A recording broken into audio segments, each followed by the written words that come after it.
Hi, friends from St. Stephen's. It's been wonderful to see a few of you back in the church building this week for small group meetings. I'm really looking forward to seeing each one of you as we begin to gather for worship, hopefully again very soon.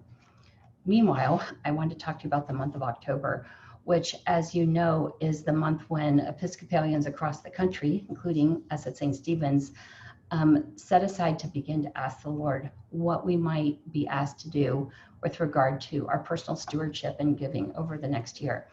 This doesn't just mean giving of our financial resources, but also of the time and of the talents and experience that God has gifted each one of us with through his tremendous generosity.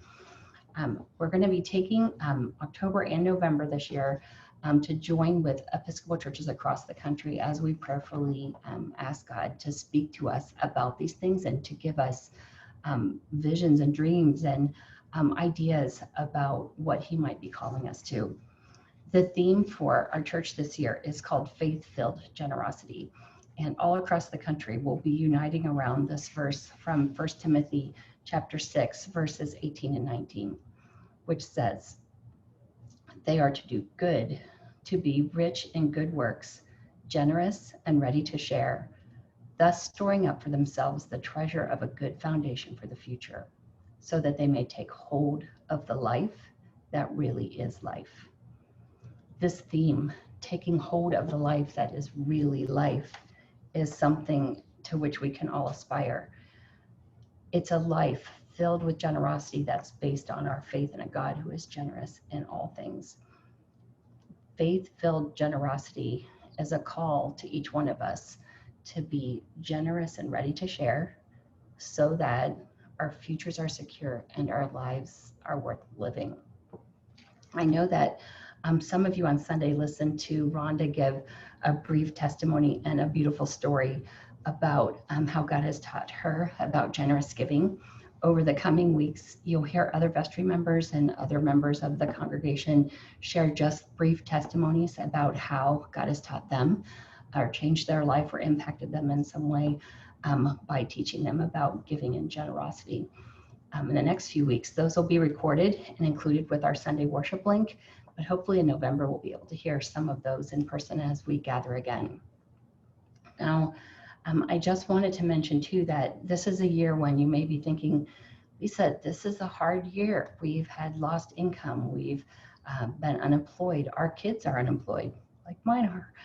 We've had extraordinary medical expenses, or whatever has impacted you as a result of this pandemic that's left no one untouched. And I just want to reassure you that this isn't a campaign to twist arms or try to make anyone feel guilty about not being able to do more. It's about you spending time with the Lord, looking at your resources, looking at the dreams and ideas he's given you, looking at your time, your talent, and discerning what he's calling to you to for next year. Not compared to anyone else, not compared to any other year, but just to dream and think and pray about the coming year. So that's what we'll be asking you to do.